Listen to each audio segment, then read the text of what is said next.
Deciding when and how you're going to hem something is always kind of important. You want to think about what you want the finished product to look like. Whenever you're shortening a blouse, you've got a choice of whether to do it as a shirt tail or whether to do it as a straight hem. I'm going to show you a sample of both.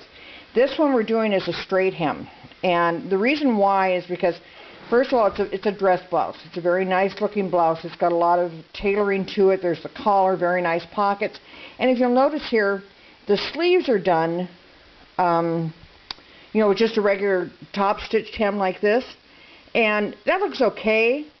But on the bottom of a shirt, you're going to see different colors all the way across. To me, that's really distracting. I just like the look of a nice finished bottom. Plus, if you do take the time here and add the seam tape to it, turn over and do a hand hem on here, you're going to accomplish a couple of things. First of all, you're going to make the hem a little thicker, rather than being just a top stitched hem that sometimes has a tendency to curl.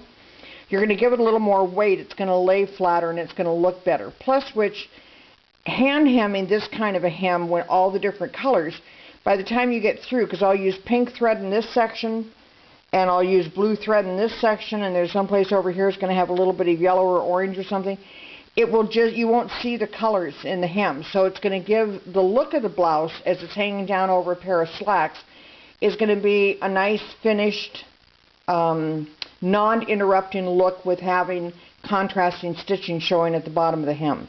So what I've done with this lady is we put a blouse on her, turned the hem up to where we thought we want it to be, created a pin line. That's what these pins are here for, is that gives me an indication of where to cut to make it straight.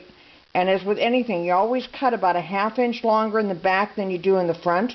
And then I've just cut it straight across. I made sure that the front placket is laying even, from the underarm point down is laying even. Cut it straight across. I'm going to sew on the seam tape. Then I'm going to take it off here on the side to do the handwork on it, where I'm going to turn over the hem, and using a feather stitch, which is on the sewtips.com. If you're not familiar with the feather stitch, what it is a stitch where you take a little bit of a pick up here, a little bit of pick down here, a little up here, a little down here, a little up here, a little down here. And what you're doing is you're creating an X going backwards, which gives you a lot of play into that hem.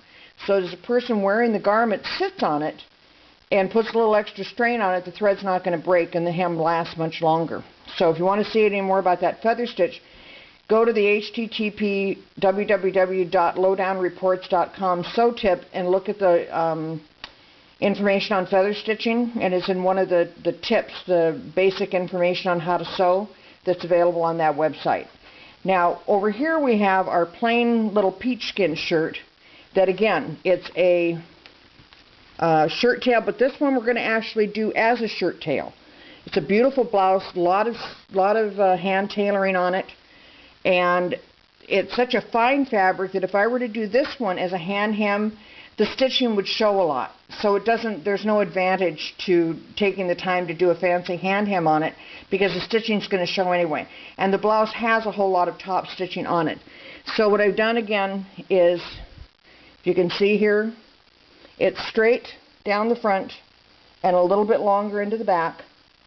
You lay it down where the pin line is, cut it, and then you go back, turn over the first part of it, as I've done here. Just turn over about a ½ inch.